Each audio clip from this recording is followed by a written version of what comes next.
부르더니 점점 남방으로 옮겨갔더라. 아멘.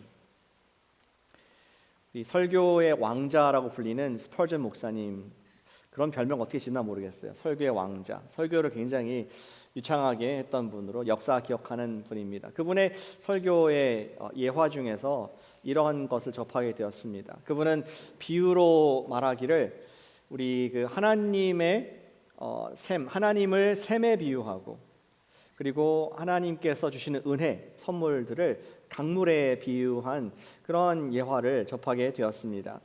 그런 성도들에게 그렇게 얘기하고 경고를 했습니다. 어리석은 foolish한 사람은 강물을 붙들고 살려고 하지, 그 강물이 나왔던 출처인 샘까지 결코 올라가 보지 않는다. 이러한 지혜로운 말을 우리 그 당시에 사람들의 상황을 말씀을 했습니다. 그런 사람들은 그렇게 말하는 것이죠. 강가에 앉아서 그 강물을 마시면서 야, 이 강물이 나를 살리고 있지 하면서 강물의 은혜를 고마워하지만, 정작 그 강물이 어디서부터 왔는가, 그 강물의 시작이 어디서였는가를 생각을 하지 않고 산다는 그 당시 현대인들, 오늘 현대인들의 모습을 비춰주고 있다고 생각합니다. 그러나 만일 상류의 샘이 마른다면은 강은 마를까요, 안 마를까요? 반드시 마르게 됩니다. 시냇물도 마르고 웅덩이도 마르고, 결국 지금 우리 경험했던 모든 물 한 방울까지도 다 사라지게 되는 것이 너무 당연한 일입니다. 스펄전 목사님 말하기를 샘이신 하나님을 떠나 강의 은혜를 붙잡으려는 것은 샘을 버리고 물을 얻으려는 것과 같은 모습이다. 그것은 impossible, 불가능한 일을 하고 하는 것이다. 오늘 본문에 등장하는 우리 아브라함은 복의 근원이신 하나님을 쫓아갔던 사람들입니다. 우리 종종 이렇게 생각할 때 내가 이 직장이 나를 살리고 있지, 이 월급이 꼬박꼬박 나오는 게 얼마나 고마운가, 이 건강이 내게 복이다, 이 젊음이 내 재산이다, 그것을 기뻐하고 찬양하는 마음도 있을 수 있습니다. 또는 이 사람이, 가까이 있는 이 사람이 내 인생의 버팀목이지, 그 사람을 지원게 생각하고 우상으로 여기는 경향도 있습니다. 그러나 스펄전 목사님은 단호하게 말합니다. 하나님 빠진 복은 이미 말라버린 것이다. 아브라함은 하나님 음성을 듣고 복의 근원을 따라가 본 사람이었습니다. 우리도 아브라함과 함께 그 길을 좀 같이 따라가 보기를 원하는 마음으로 오늘 읽었던 말씀을 함께 보게 됩니다. 만복의 근원이신 하나님께서 만복의 모든 복의 소urce, 우리가 이렇게 건강하게 기쁘게 믿음으로 이곳에 앉아서 예배 드릴 수 있는, 여기까지 여러분 스토리가 있을 텐데, 여기까지 온 스토리가, 운전해서 온 스토리가 있을 텐데, 그 모든 것이 가능한 것이 만복의 근원이신 하나님께서 은혜를 주셨기 때문입니다. 그런데 우리가 만복의 근원이신 하나님께서 믿음의 사람들에게 어떠한 복을 소스로 약속하셨는가를 살펴볼 필요가 있습니다. 특별히 우리가 1, 2월 달에 약속 반석 위에 세워진 교회, 약속 반석 위에 세워진 가정이라는 것에 중심을 두고 있지 않습니까? 하나님께서 어떠한 약속을 나에게 주셨는가, 어떠한 복을 약속으로 주셨는가, 그 복을 우리가 claim, 그것을 내 것으로 아멘으로 주장할 때에 여러분 삶에 강물은 넘치게 될 줄로 믿으시기를 축복합니다. 반대로 하지 마세요. 강물 주세요. 하나님의 복을 구하지 않고 세상의 복을 구하는 인생은 어리석다라고 우리 볼 수가 있습니다. 약속하신 샘물의 복이 있다면 그것을 구하는 자에게는 반드시 주실 줄로 믿습니다. 오늘 말씀 함께 좀 집중해서 보기 원하는 질문은 어떠한 복을 약속하셨나? 우리 복을 처음으로 개인에게 말씀하신 하나님 아브라함에게 주셨던 말씀을 통해서 그의 후손인 우리는 어떠한 복을 약속받았나 하는 것을 이야기를 통해서 듣고, 또 우리도 같은 복을 주님께 구하고 내 것으로 취하는 현명한 주의 백성들, 복 있는 인생들 되시기를, 대박 나시기를 축복합니다. 오늘 이야기 11장 31절부터 읽었는데요. 이 스토리를 좀 풀리 이해하기 위해서는 이 본문의 배경이 되는 11장 초반에 나오는 이야기를 언급하지 않을 수가 없습니다. 11장 초반은 여러분 잘 아시는 인류가 크게 하나님께 범죄했던 이야기 바벨탑 사건입니다. 바벨탑 사건은 노아 홍수 이후에 시간이 지난 인류가 한 곳에 모여서 범죄했던 일이었습니다. 상상한 그림이 있는데요. 그들은 높은 탑을 쌓으며 자신의 이름을 높이려 했습니다. 당시 사람들은 동방에 있는 신할, 동방이면 이제 아라랏산의 노아 방주의 동쪽을 얘기하는 것입니다. 지금 현재 터키의 북동부로 알려진 아라랏산에서 쭉 사람들이 마이그레이션 이주를 해와서 이제 현재 우리 중동의 이라크 정도 되는 땅 신할의 평지에 그렇게 모여서 프로젝트를 합니다. 탑 꼭대기가 하늘에 닿게 하자. 그것을 묘사한 그림입니다. 하늘 꼭대기까지 탑을 좀 쌓아보자. 우리들의 이름이 좀 떨쳐지고 우리가 다시는 흩어짐을 면하는 어떠한 센터가 되게 하자. 이러한 프로젝트를 했습니다. 그러나 하나님께서는 그들의 교만함을 보시고 언어를 혼잡하게 하셔서 서로 이해하지 못하게 하셨죠. 그로 인해서 사람들은 흩어지게 됩니다. 결국 바벨탑은 완성되지 못하고 그 사건은 인간의 교만과 하나님을 의지해야 될 필요성을 상기시키는 인류의 큰 교훈으로 남게 되는 이야기 11장 초반에 기록되어 있습니다. 비록 그 사건으로 우리가 주목할 것은 사람들이 흩어졌고 프로젝트는 끝이 났지만 사람들은 이때 이후로 계속해서 하나님을 떠난 삶을 살게 됩니다. 우리 계속해서 자신들의 힘으로 살아갈 수 있도록 어떤 구심점이 되는 흩어졌지만 구심점이 되는 우상 숭배의 신전인 그 당시에는 지구렛을 짓는 것을 하게 됩니다. 그것을 중심으로 도시를 건설하고 문명을 이루고 우리가 알고 있는 메소포타미아 문명이 그러한 것입니다. 그런데 이 지구렛, 특별히 이 중고대 근동에 있던 지구렛이 아주 유명한 것이 1920년대, 30년대 이 고고학으로 발굴된 곳이 있었습니다. 그것은 리오나르드 울리라는 영국 분이 고고학자로서 우르를 발견한 것입니다. 갈대아인의 우르 성경에 등장하는 우르는 현대 이라크 바그다드에서 남동쪽으로 한 186마일 정도 떨어져 있는 좀 멀리 있죠. 그러한 지역으로 그곳은 달의 신인 난나, 이름도 이상하는 난나를 숭배하는 그런 곳이었다고 합니다. 그 다음 사진 보여주시면 실제로 현재 있는 우르 지역에 지금은 뭐 이라크라서 저희가 접근이 어렵지만 갈 수 있는 그러한 곳입니다. 그렇게 봤을 때 오늘 등장하는 아브라함의 아버지 데라는 이러한 아까 바로 상상한 그림 보여주시면은 그러한 도시의 시민이었습니다. 그래서 아마도 우리가 에듀케이셔널 게스 할 수 있는 것은 아브라함이 태어난 고향이 본적지가 우르라고 적혀 있었을 것 같습니다. 아브라함은 그러한 곳에 태어났고 우리 지구랏이 있고 우상을 섬기는 그러한 나라 도시의 시민으로 태어났고 교육을 받았습니다.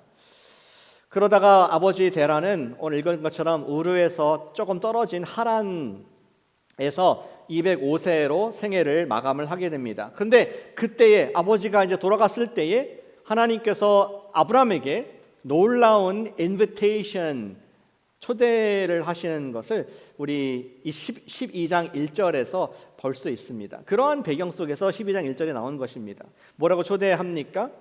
너는 너의 고향, 친척, 아버지 집을 떠나라. 대단한 도전합니다. 하나님께서 이러한 아브라함에게 말씀하신 거 그냥 적혀 있어서 우리 그런가 보다 하지만 굉장히 특별한 일이었습니다. 노아에게 직접 당대의 의인이었던 노아에게 말씀하신 이후에 어떤 개인에게 직접 나타나서 현현해서 말씀하신 적이 없었습니다. 오늘날 같은 경우는 저와 여러분들이 성경 말씀을 읽으면서 주님의 분명한 뜻이 이거구나, 주님 이거 기뻐하시고 이거는 싫어하시는구나 알지만 이것이 없는 시대에서 하나님께서 직접 우리 아브라함에게 나타났던 것은 대단한 사건이었습니다. 그럼 그 말씀의 내용이 무엇이었습니까? 우리 읽었던 것처럼 너는 집을 떠나 내가 너에게 보여줄 땅으로 가라 하는 것이었습니다. 특별히 구체적으로 얘기하죠. 고향, 친척, 아버지 집을 떠나라. 우리 생각할 때 단순히 유홀 트럭에 이삿짐 심고 주소를 옮기라, 그렇게 생각하면은 안 되겠습니다. 그런 의미가 아니었습니다.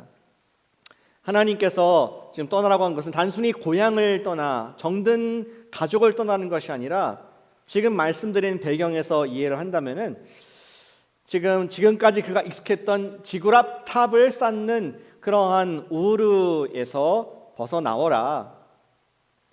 또한 달의 신을 섬기는 우르를 완전히 떠나라.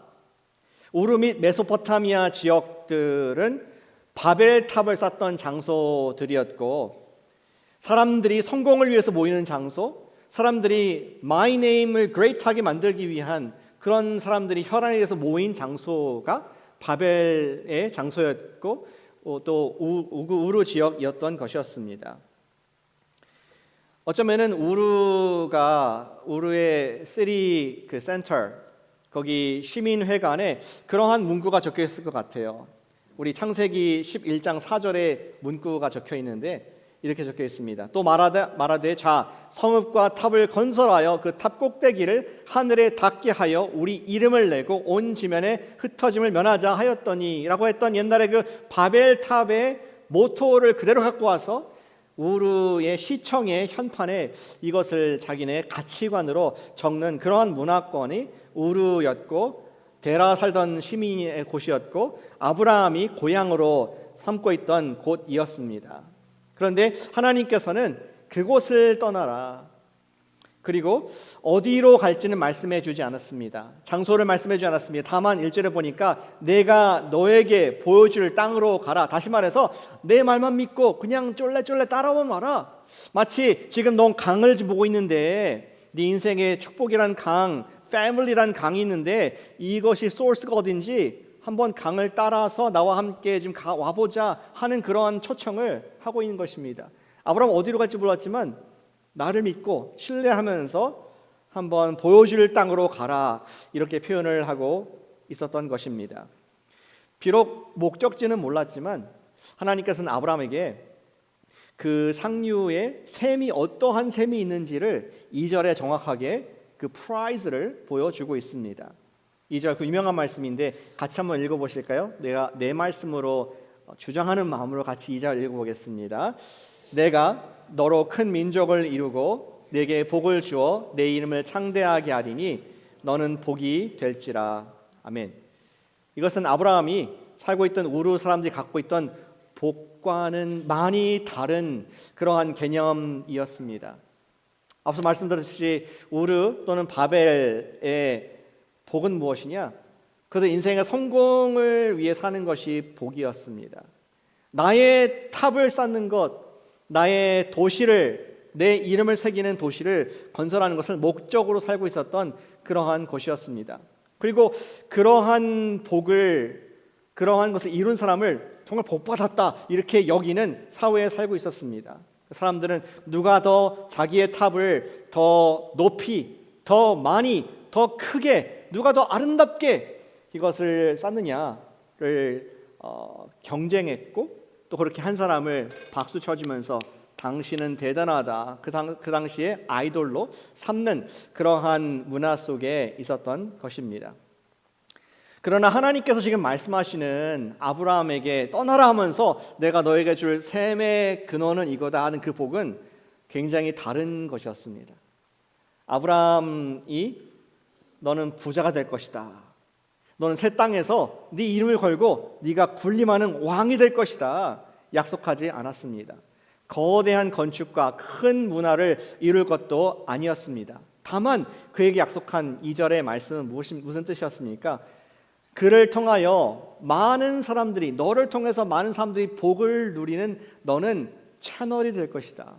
복의 통로의 복을 아브라함에게 약속을 하고 계신 것입니다. 너는 유명해질 것인데 네가 통로로서 famous해질 것이다, 유명해질 것이다, 이런 말씀을 하고 있습니다.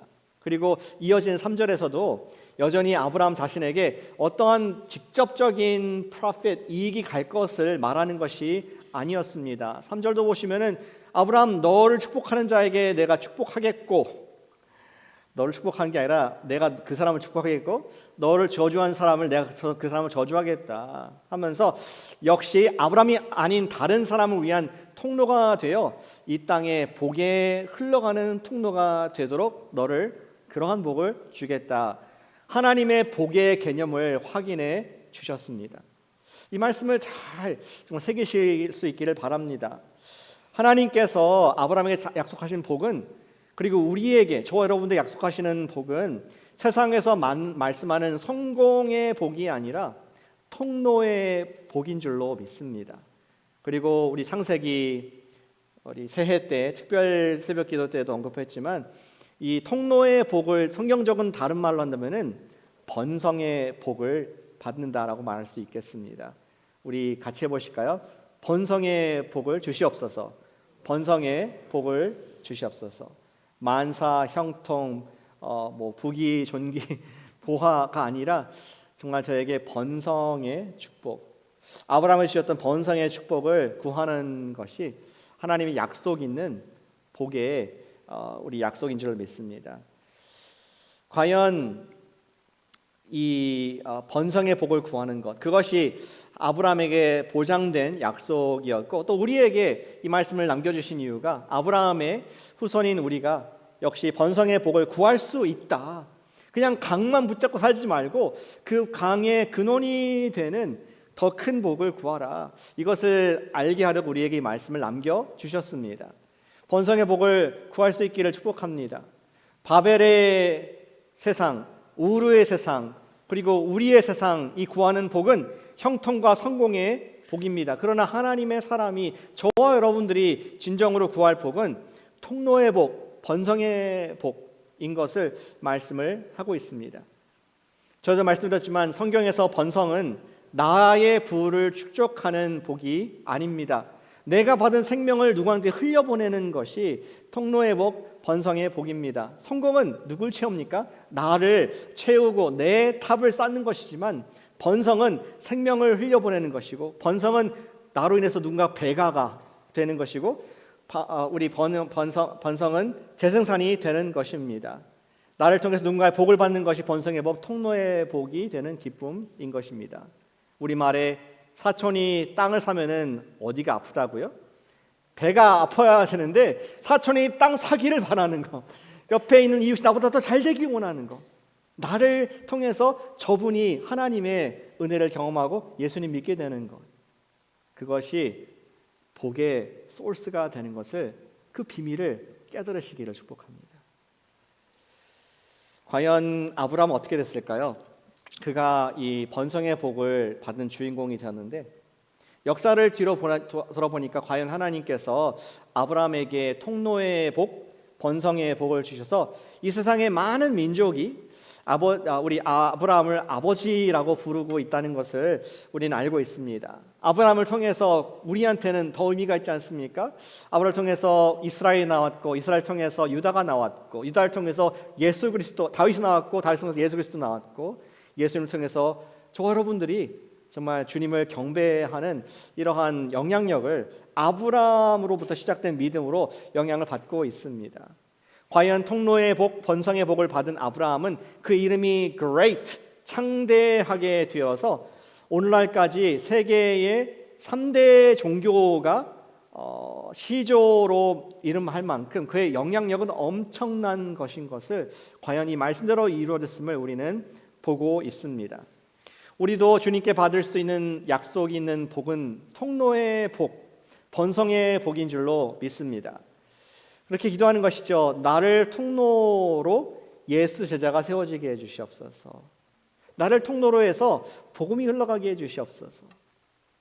혹은 나를 통로로 해서 내가 서 있는 매일의 삶의 위치에서, 있는 회사에서, 있는 학교에서, 있는 가정에서, 지역 사회에서 예수님의 선한 영향이 나갈 수 있고 나를 통해서 또 많은 사람들이 주님께 영광 돌리는 그러한 채널로 사용해 주시옵소서. 그것은 약속 있는 축복인 줄로 믿으시기를 바랍니다. 자꾸 나를 채우는 것보다 주님 나를 통하여서, 통하라는 말이 참 중요한데 번성의 복을 주변에 주시옵소서. 그것이 우리 주님의 구약의 뜻이었고 아브라함의 뜻이었고 더 나아가서 예수님께서도 우리 같은 이야기를 우리 잘 아시는 산상수훈에서 설교하신 줄 믿습니다. 마태복음 5장 16절 말씀 같이 한번 읽어보면 좋겠습니다. 우리 예수님의 설교의 한 부분인데요. 같이 읽겠습니다. 이같이 너희 빛이 사람 앞에 비치게 하여 그들로 너희 착한 행실을 보고 하늘에 계신 너희 아버지께 영광을 돌리게 하라. 아멘. 주님, 저의 행실을 통해서, 저의 말을 통해서 하나님의 영광이 저분에게 간증으로 증명되게 해주시옵소서. 그것이 주님께서 우리에게 바라시는 그런 복덩이 인생인 줄로 믿습니다. 여기 있는 많은 분들이 아시듯이 저희 아버지는 유명한 분이세요. 한국에서는 잘 알려진 신학교 교수님이시고 또 목사님이셨습니다. 한국의 그 셀교회 무브먼트를 소개했던, 많은 교회를 다니고 정말 헤이데이 전성기 때는 너무 바쁜 일정을 보내셨던 것을 기억을 합니다. 지금은 뭐 거의 모든 교회가 뭐 셀, 구역, 다락방 뭐 되게 많지 않습니까? 그 모든 것을 한국에 소개했던 분이고 책도 거기에 세미나 엄청 많이 다니셨습니다. 저는 아버지의 설교와 강의를 많이 좋아했고 존경했습니다. 그리고 정말 전국의 많은 교회에, 한국에서 전국의 많은 교회에서 목자 수양회, 청년 수련회, 부흥회, 뭐 가족 수양회 이런 것들로 많이 다니셨고 가는 곳마다 많은 분들이 은혜를 받는 모습을 목격을 했었습니다. 어떤 경우에는 아버지의 수양회, 전교인 수양회 하면서 교회가 비전을 바꿔버리더라고요. 우리 이제부터 셀교회입니다. 이제부터 목장으로 갑니다. 완전히 방향까지 바꾸는 그런 엄청난 하나님 사이즈의 일들도 보게 되었습니다.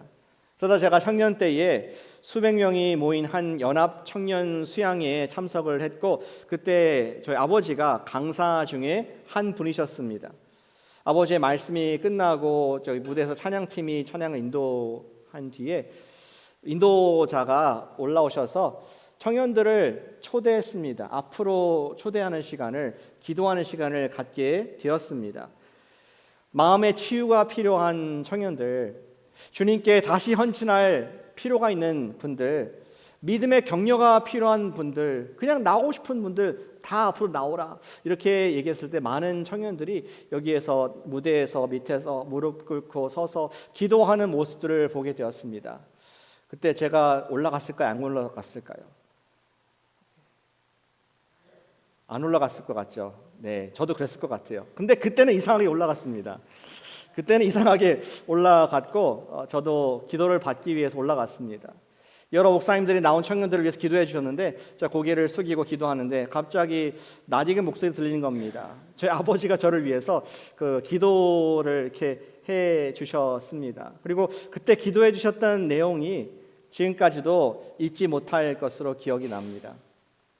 하나님, 우리 요셉이 크게 사용해 주시옵소서. 아빠를 들어 쓰신 것보다 더 크게 사용해 주시옵소서.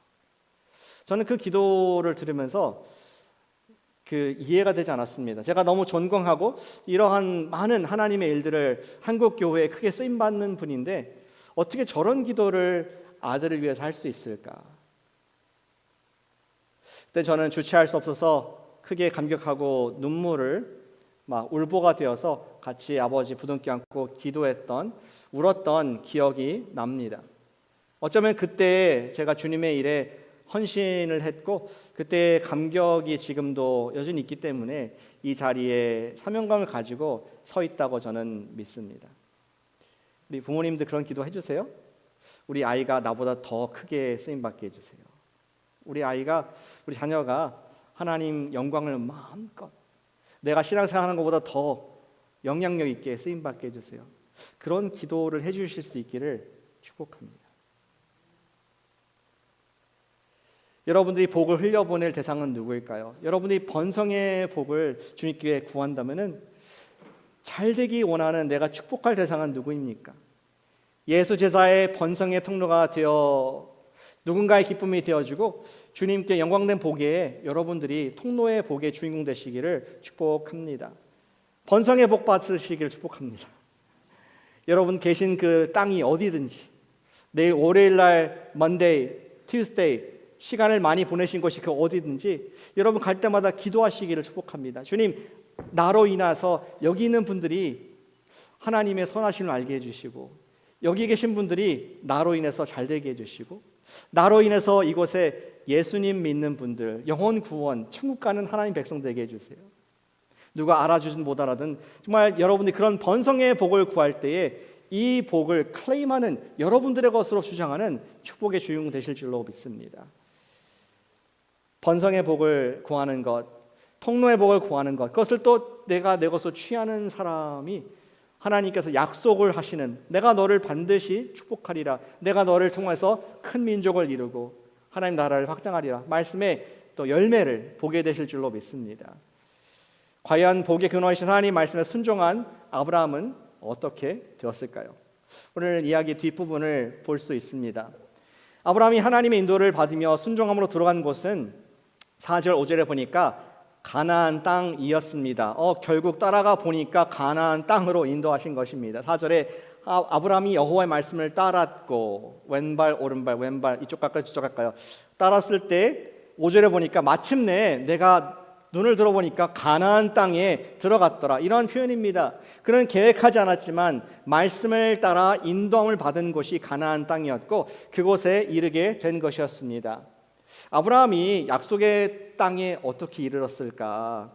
우리 궁금하지 않습니까? 사실은 많은 분들이 나도 좀 지금 인생에 인도를 받아야 되는데 어떻게 정확하게 나의 가나안 땅은 어딜까? 하나님 어떻게 아브라함 인도하셨을까? 그것을 막 추구하지만 불행히도 나와 있지는 않습니다. 그런데 우리 금요 집회 때 오신 분들은 힌트를 얻을 수 있죠. 저는 믿기를 아브라함이 매일 큐티를 하지 않았을까?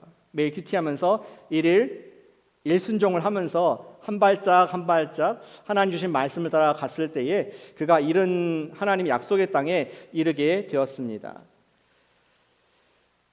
그리고 우리 아브라함의 현실 거기 들어갔을 때에 그가 질문을 할 수밖에 없을 것 같아요. 하나님 도착했네요. 영어로 하면은 now what? 복의 정말 그 샘의 근원까지 오게 하셨는데 now what? 이제 날 통해서 막 아기를 낳게 하시고 이제 큰 민족이 이루게 될 것입니까? 이제 제 아내가 혹시 임신했나요? 임신 테스트 해볼까요? 뭐 이러한 궁금증을 갖게 되는 그러한 긴장되는 순간이었습니다. 근데 본문에 보니까 그렇지 않았습니다. 오히려 아브라함의 현실은 눈뜬 가나안의 현실은 광야였고 기다려야 했습니다. 왜 어떻게 알 수 있습니까? 6절에 보니까 가나안 세겜 땅 모래 상수리 나무에서 발걸음을 멈출 때에, 그러니까 더 나가지 않고 땡볕에 쉴 수 있는 가나안 상수리 나무 밑에서 섰을 때에 그가 서 있을 때 하나님께서 그의 말씀을 조용한 시간에 중요한 말씀을 하시죠. 뭐라고 하십니까? 7절에 이 땅을 너에게 주리라고 되어 있습니까? 이 땅을 아브라함 너에게 주겠다 하면 너무 좋겠는데 이 땅을 내 자손에게 주리라. 다시 한번 번성의 복, 통로의 복을 확인시켜 주면서 아브라함이 저 멀리 이 땅에 살게 될 자손들을 바라보게 하는 말씀으로 확증하는 것을 보게 됩니다. 아브라함 깨닫게 됩니다. 아이고, 이 번성의 복이 시간이 좀 걸리겠구나, 나에게 주어지는 것도 아니구나 하는 것을 다시 마음을 잡게 됩니다. 그랬을 때 아브라함이 제일 먼저 보인 반응은 아직 이루어지지 않은 하나님의 약속의 복, 언젠가 이루어질지 모를, 내가 마치 어디로 갈지 몰랐지만 온 것처럼 언젠가 이루실 하나님의 복을 믿는 가운데에 아브라함이 어떻게 인내할 수 있었는지 우리 그것에 좀 주목해 보기를 원합니다. 여기에서 놀라운 복을 하나 발견하게 됩니다. 하나님께 약속하신 두 번째 복은 무엇입니까? 그것은 예배의 복이었습니다. 7절 여호와께 그가 그곳에서 제단을 쌓고 아브라함은 하나님 약속의 말씀이 즉시 이루어지지 않을 것을 알았습니다. 지금 아무것도 없었습니다. 그럼에도 불구하고 그 순간 그가 Yes, sir. 아멘. 그렇게 되어질지어다 라고 반응한 것이 그가 제단을 쌓았다는 그 의미에 함축되어 있습니다. 아브라함은 좀 말이 적은 사람인 것 같아요. 행동으로 그냥 나중에 이삭 사건에서 보지만 행동으로 먼저 했습니다. 그것이 그의 믿음의 표현이었습니다. 그는 자신의 믿음의 표현으로 예배를 드렸습니다. 그리고 8절에서도 그가 베델로 더 동쪽 산으로 장막을 이동을 했을 때에도 그곳에서도 여호와의 이름을 불렀다. 하나님을 찬양했다. 우리 오늘 코너스톤 교회가 찬양한 것처럼 하나님을 찬양하는 그러한 예배를, 제단의 예배를 드리는 약속의 반석을 믿는 마음으로, 그 축복이 나의 것이 될 줄로 믿는 마음, already but not yet, 아직 없지만 이미 이루어진 것을 믿는 마음으로 그가 인내로 하고 표현을 한 것이 바로 예배였다는 것을, 제단 쌓는 것을, 하나님 이름을 부르는 것을 우리가 잊지 않기를, 주목해 보기를 원합니다. 예배를 드린다는 것은 하나님을 기억하는 행위입니다. 눈에 보이지 않는 하나님의 약속의 말씀을 인정하기 때문에 예배를 드릴 수 있지 않습니까? 여기 오신 분들 보니까 정말 하나님의 은혜를 인정하고 내 삶의 주님께서 나의 주님 되신다는 것을 인정하기 때문에 이 예배의 장소에 육체적으로 마음을 다해서 이 시간에 계신 줄로 믿습니다. 예배는 우리의 믿음을 표현하고, 여러분 지금 표현하시는 중이십니다. 그분의 말씀과 그분의 임재를 기억하는 행위, 예배를 통하지 않고서는 우리는 하나님을 기억할 수가 없고, 더 중요한 것은 예배를 통하지 않고서는 우리는 믿음의 인내를 할 수가 없습니다. 당장 우린 급하잖아요. 조금만 전화기가 셀폰이 안 터지면은 막 던져버리고 싶은 그런 조급함이 있는 우리인데, 우리가 어떻게 하나님의 그 언젠가 어디선가 이루실 복을 어떻게 기다립니까? 아브라함은 그가 제단을 쌓으면서 하나님 여호와의 이름을 부르면서 제가 믿습니다, 약속의 말씀을 기억합니다 하면서 그는 인내할 수 있었습니다. 아브라함에게 있어서 두 번째 약속된 복은 예배의 복이었습니다. 아브라함 인생에서 범죄할 때를 보니까요, 하나님을 잊어버렸을 때 범죄를 했습니다. 그래서 오늘 큐티 말씀도 그 바로 다음 말씀, 우리 아브라함이 쫄보가 돼가지고 애굽으로 들어간 모습이거든요. 자기 65세 된 아내가 너무 이뻐서 혹시 내가 애굽으로 가면은 애굽 왕이 나를 죽이고 내 아내를 뺏어가지 않을까, 그것이 막 겁나가지고 그가 얘기하지 않습니까? 이 사람은 내 노이예요, my sister. 그러니까 엄청나게 데이지 않습니까? 하나님이 바로를 막으셔서 감사하지 자기 아내를 딴 남자한테 뺏길 뻔한 이러한 정말 남자를 어떻게 표현할지 모르겠네요. 그냥 어쨌든 그런 모습을 보이게 됩니다. 근데 그때 그가 하나님의 이름을 부르지 않았습니다. 거기서 제단 쌓았다는 말씀 없었습니다. 오직 하나님께서 그를 불쌍히 계시고 약속을 기억하사 보호하셨을 뿐이지 그는 하나님을 새까맣게 잊어버렸습니다. 왜? 예배가 없었기 때문에.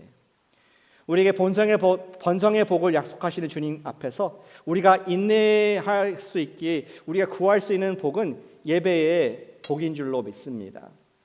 여러분, 우리 예배의 복을 구하는 다른 복보다도 올해 주님 예배의 복을 나에게 주시옵소서. 그러한 복을 여러분의 복으로 주장하시는 여러분과 제가 되시기를 축복합니다. 예배자가 된다는 것은 정규적으로 예배의 삶을 산다는 것입니다. 예배를 드려야 될 수밖에 없는 것은 광야의 시간을 지나기 때문에 주님의 임재와 주님의 먹여주심이 않으면 난 죽습니다. 주님의 임재에 목숨을 건 간절한 헌신이 바로 예배의 복을 구하는 사람의 마음인 것입니다. 여러분들 잘 아시는 19세기에 조지 밀러라는 우리 신앙인이 계셨죠. 영국의 신앙인이 계셨습니다. 그는 영국 브리스톨에서 고아원 사역을 했습니다. 그는 수천 명의 고아를 돌보는 고아원을 운영했지만 한 번도 사람들한테 후원 요청을 하지 않았다고 합니다. 그분에겐 철칙이 있었어요. 내가 절대로 사람들에게 알리지 않고 모든 필요는 하나님께만 간구하겠다 하는 그러한 철학이 있었다고 합니다. 근데 어느 날 아침에 고아원의 위기가 찾아오게 된 것입니다. 지금 배고픈 아이들은 많고 또 지금 차가운 아침인데 no breakfast, 음식이 똑 떨어진 것이었습니다. 아이들은 식탁에 앉았지만 먹을 음식이 하나도 없었습니다. 빵도 없었고 우유도 없었고 돈도 없었습니다. 주방은 텅 비어 있습니다. 그야말로 재정의 광야의 시간을 아브라함이 아니라 조지 밀러가 지나고 있었던 것입니다. 아이들의 배고픔은 눈앞에 있었고 해결책은 보이지 않았습니다. 그런데 그때 조지 밀러가 아이들에게 이렇게 말합니다. 얘들아, 우리 하나님께 먼저 감사 기도를 드리자. 그게 지금 가능한가요? 지금 빈 그릇인데 감사 기도, 식사 기도를 하자는 것이 말이 됩니까? 그러나 우리 조지 밀러는 예배를 제안하는 것입니다. 상황이 해결된 후가 아니라 아무것도 없는 이 빈 그릇의 그 자리에서 하나님께 감사를 올려드렸습니다. 그의 기도는 믿음의 선언이었고 그의 행위는 예배의 행위였습니다.